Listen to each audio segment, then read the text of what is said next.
Welcome back to Ask Dad. On today's video, we're talking about arguing. Little disagreements that we have, big disagreements we have, understanding how to present yourself and your information can go a long way to winning the other party over. Let's jump right in. Using a slideshow maker that I found online, we're going to go through some slides today. So this one talks about arguing like a pro, how to win without losing your cool, and that's probably one of the most important parts. Keeping your head, keeping your temper, not going off and trying to just win and just bulldoze the other person. It starts out on the right foot. When we jump into different pieces of this, let's see what we get into. One thing that I do want to touch on is winning the battle but losing the war. If we go into an argument and just try to win, that kind of defeats the whole purpose. Conversations between people should be about learning, should be about sharing each other's point of view, understanding that there's sometimes not a right and a wrong, sometimes there's personal preferences. Help us understand the other person and eventually get to an understanding where we can both mutually benefit. Also, just going in and throwing a bunch of random data at the other person that may or may not be accurate just to prove your point puts you in a position where you may win in your mind this initial argument, but you may lose the relationship with this person, or you may lose all credibility with this person. You may lose the ability to have any future influence. This could be with a boss, a parent, a child, a spouse, a boyfriend or girlfriend. All of these things have the ability to either make us have a stronger relationship, or as it says down here at the bottom, we may come across as a complete idiot. So make sure that we understand what the goal is of this conversation and that we retain our cool. We keep our cool and our ability to present the information and listen to their information so that we can come to a good mutual understanding. Knowing your audience is critical.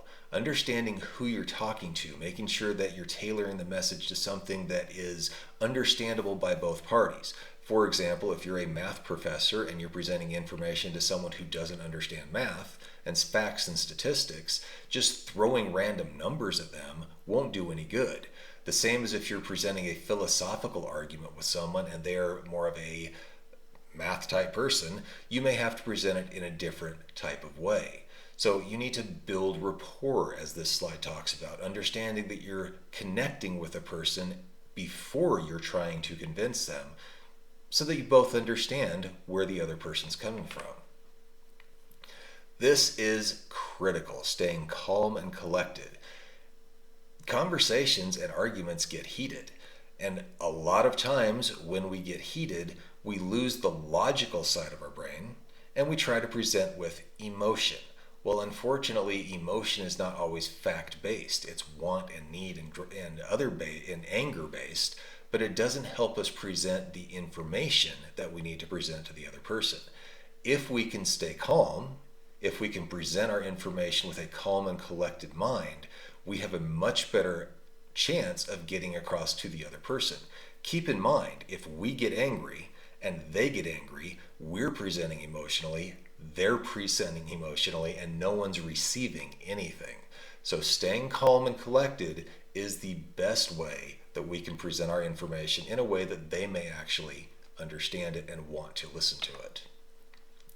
Before you get into any sort of an argument, it's best if you can prepare. This may be hard because arguments a lot of times aren't something that we're going into and planning for. It's not a bad thing, though, if we get into one to kind of pause and say, hey, let's sit down for a second and prepare and maybe think about this, and then come back when we're ready to talk. It's not a bad thing to step away from a heated argument when you know that you may be saying things or they may be saying things that you don't really mean, and come back when you're ready to talk about it with information. That's a tough skill to learn, but it's very important to be able to do. Once you're able to do your preparation, make sure you're doing your homework. Make sure you're finding sources, you're finding the information. If this is a relationship dispute, you may need to look back at your history and find situations and scenarios where both parties could do something differently. If it's a work situation, find data-based information on what you have done, how you have benefited the company, what your efforts have brought to the picture. Understanding where you have come from, making sure that you have your backup information there. Make sure that number one, you know what you have done and you know your standing, you know your foundation, and if you're accurate.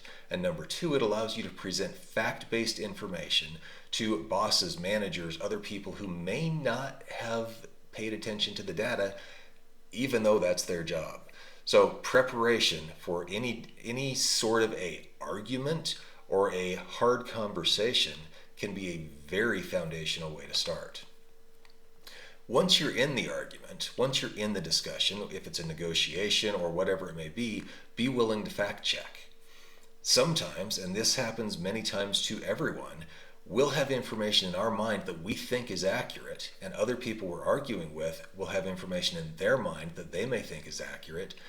And instead of relying solely on our recollection and our emotions, be willing to fact check your own information and their information.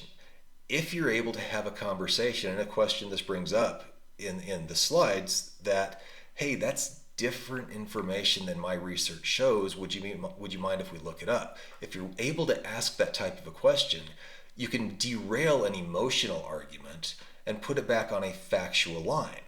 And then you're able to look up the information and say, oh, well, this is what I'm seeing. Make sure that you're using credible sources, of course, and be willing to be wrong. Being wrong in an argument can actually be a good thing if you're willing to transition that piece of information. If you have done your homework, like we talked about in the prior slide, being wrong on one thing isn't a big deal. Being wrong on everything means you may need to be willing to change your information. But I have found, if I've done my homework and someone else is relying on less than accurate information, being willing to fact check my information and their information helps bring the conversation around to something that's mutually understandable, and then we can work on solutions. On that front of being willing to be wrong, you don't have to be right every single time. In fact, sometimes if people recognize we're willing to be wrong and we're willing to admit that we're wrong, they also will be willing to do that. Once we've done this, as it mentions here, one error isn't going to cost us the entire argument. We just need to be willing to look at all of the facts. The goal is not to win at all costs. The goal is to get to a solution that works for everyone, and to get to a solution that is the right solution for both parties. Once you're done, you don't want to do what the teenagers do, or what maybe we did with our siblings, and rub it in their face. Wrap it up with some sort of decorum. Make sure that you wrap it up, as it says here, with grace. If you're able to bring it to a mutually beneficial resolution, everyone wins. And if you're able to go into every conversation or every argument with a solution that is best for all parties and does not humiliate one party, you're going to retain that relationship and have a better overall relationship going forward. I hope this has been helpful. If it has, please drop a like down below. If this is the type of content that you would like to see more of, please feel free to subscribe. And if you know someone who may benefit from this, please do share. Thanks for being here, and we'll see you on the next one.